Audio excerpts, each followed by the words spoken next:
আসসালামু আলাইকুম ওয়া রাহমাতুল্লাহি ওয়া বারাকাতুহু নাহমাদুহু ওয়া নুসাল্লি আলা রাসূলিহিল কারীম আম্মা বা'দ আউযু বিল্লাহি মিনাশ শাইতানির রাজীম বিসমিল্লাহির রাহমানির রাহিম শাহরু রমাদানাল্লাযী উনজিলা ফীহিল কুরআন হুদাল লিন-নাস ওয়া বায়্যিনাতিন মিনাল হুদা ওয়াল ফুরকান সাদাকাল্লাহুল মাওলানাল আযীম ওয়া সাদাকা রাসূলুহুন নবিয়্যুল কারীম। সুপ্রিয় দর্শক মণ্ডলী, কাছে দূরে দেশে প্রবাসে যে অবস্থান থেকে নিউজ 24 পর্দায় চোখ রেখেছেন আপনাদের প্রিয় অনুষ্ঠান জেসিএক্স ইসলাম আমরাকে দেখার জন্য সকলকে এই পরিবারের পক্ষ থেকে ধন্যবাদ জানাচ্ছি, মোবারকবাদ জানাচ্ছি। আল্লাহ রাব্বুল কারীম মাহে রমজান দিয়েছেন জীবন গঠনের জন্য।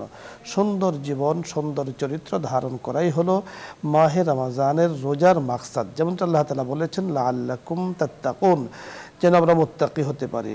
মুত্তাকি তো তারাই হয় যাদের পরিচ্ছন্ন জীবন রয়েছে, যারা পরিচ্ছন্ন জীবন ধারণ করে, পবিত্র জীবন ধারণ করে। আল্লাহ তাআলা তাদের সম্পর্কে বলেছেন আল্লাহু ইউহিব্বুল মুত্তাকিন, আল্লাহ তাআলা মুত্তাকিনদেরকে পছন্দ করেন। ওয়া ইউহিব্বুত তাওয়াবিন, তাওবাকারীদেরকে পছন্দ করেন। ওয়া ইউহিব্বুল মুতাতাহহিরিন, পবিত্রতা অর্জনকারীদেরকে পছন্দ করেন। আর এই সকল কিছু অর্জন হয় মাহে রমজানের রোজার মাধ্যমে। আল্লাহ চাহে তো এই বিষয়টি আজকে আমরা কথা বলবো। কথা বলার জন্য যিনি আমাদের সাথে আছেন বিশিষ্ট ইসলামী চিন্তাবিদ, আপনাদের পরিচিত মুখ, মিডিয়া আলোচক, মিডিয়া উপস্থাপক শেখ বাইজিদ হোসাইন সালেহ, খতিব খাজা মঈনুদ্দিন চিশতি রহমতুল্লাহ আলাই, জামে মসজিদ জুরাইন, ঢাকা। আসসালামু আলাইকুম ওয়া রাহমাতুল্লাহি। ওয়া আলাইকুম আসসালাম ওয়া রাহমাতুল্লাহ। মুহতারাম, কেমন আছেন? আলহামদুলিল্লাহ, আল্লাহর রহমতে ভালো আছি। আপনি কেমন আছেন? আলহামদুলিল্লাহ, আল্লাহ তাআলা ভালো রেখেছেন। আজকে আপনার কাছে আমরা জানবো যে মাহে রমজানের মাকসাদই হলো পরিচ্ছন্ন জীবন, পবিত্র জীবন ধারণ করা। তো পবিত্র জীবন, পরিচ্ছন্ন জীবন ধারণের জন্য আমরা আর কি করতে পারি? রোজা রাখছি আমরা, রমজানে যতগুলো ইবাদত আছে, তো আমাদের আরো সুন্দর পরিচ্ছন্ন জীবন কিভাবে ধারণ হবে আপনার কাছে এই সম্পর্কে শুনবো আমরা। শুকরিয়া, ধন্যবাদ। বিজ্ঞ উপস্থাপক মুফতি আমজাদ হোসেন হালালি সুন্দর একটি বিষয় এনেছেন। পবিত্রতা, পরিচ্ছন্নতা ইসলামের অন্যতম একটি অনুষঙ্গ। আকীদা, আমল, আখলাক, সভ্যতা এবং কৃষ্টি, কালচার, জীবন প্রণালী এমন কোথাও নেই যেখানে ইসলাম অপবিত্রতাকে পছন্দ করেনি।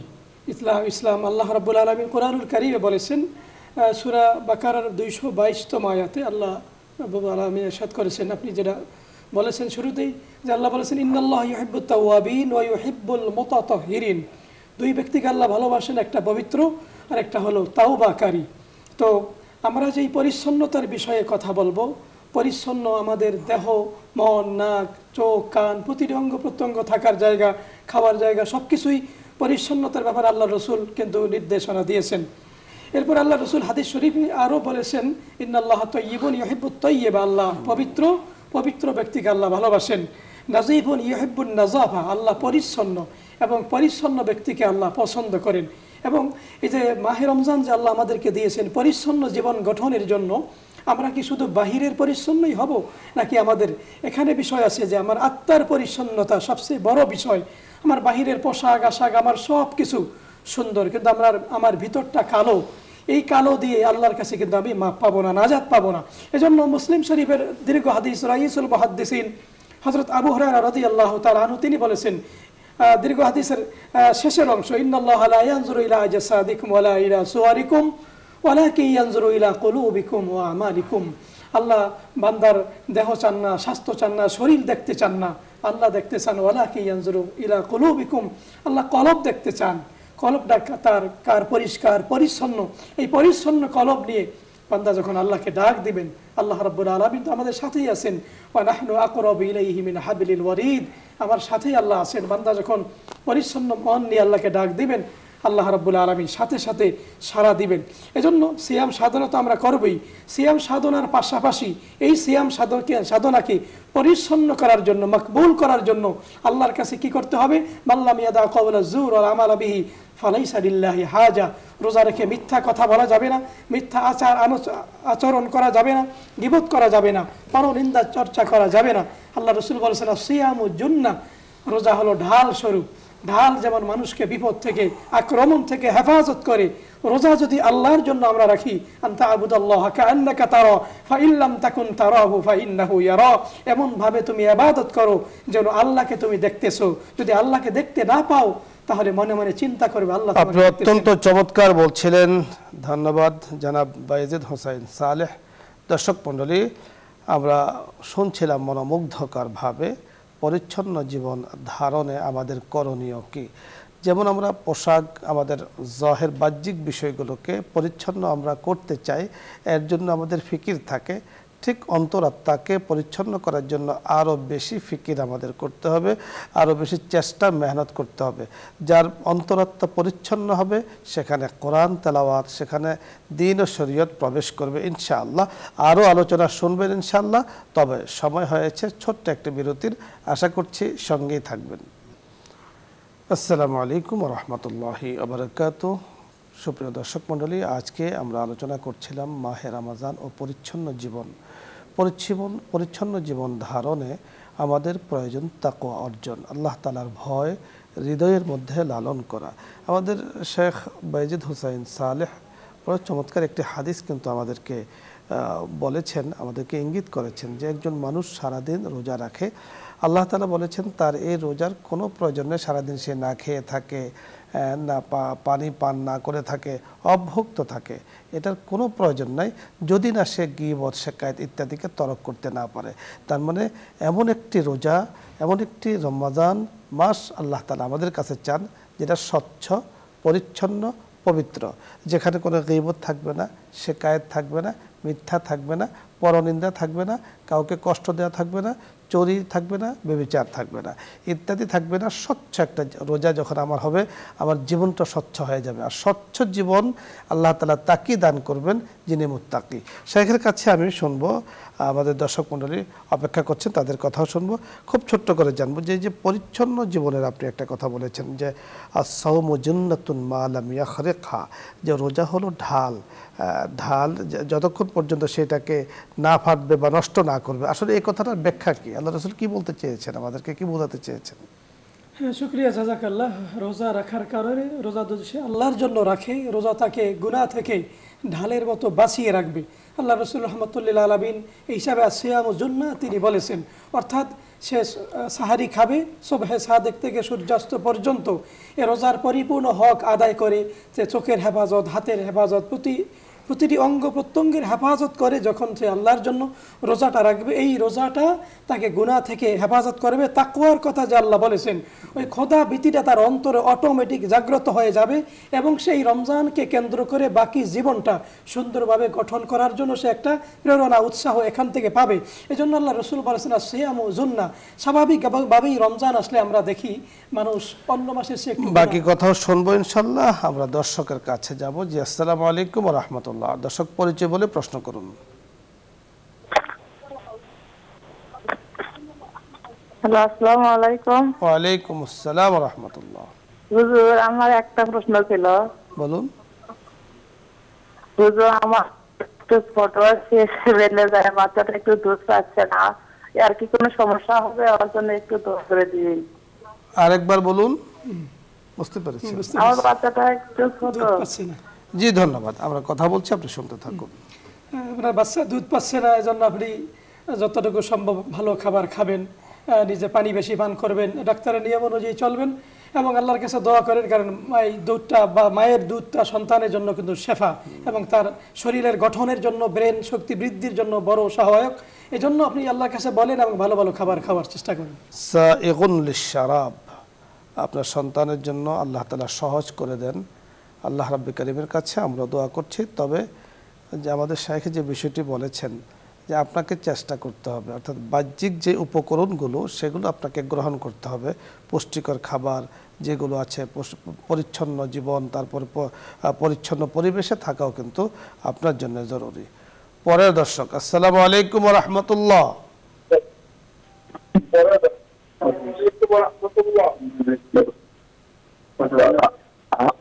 আমি রাজশাহী থেকে আলহাজ মনসুর রহমান বলছি।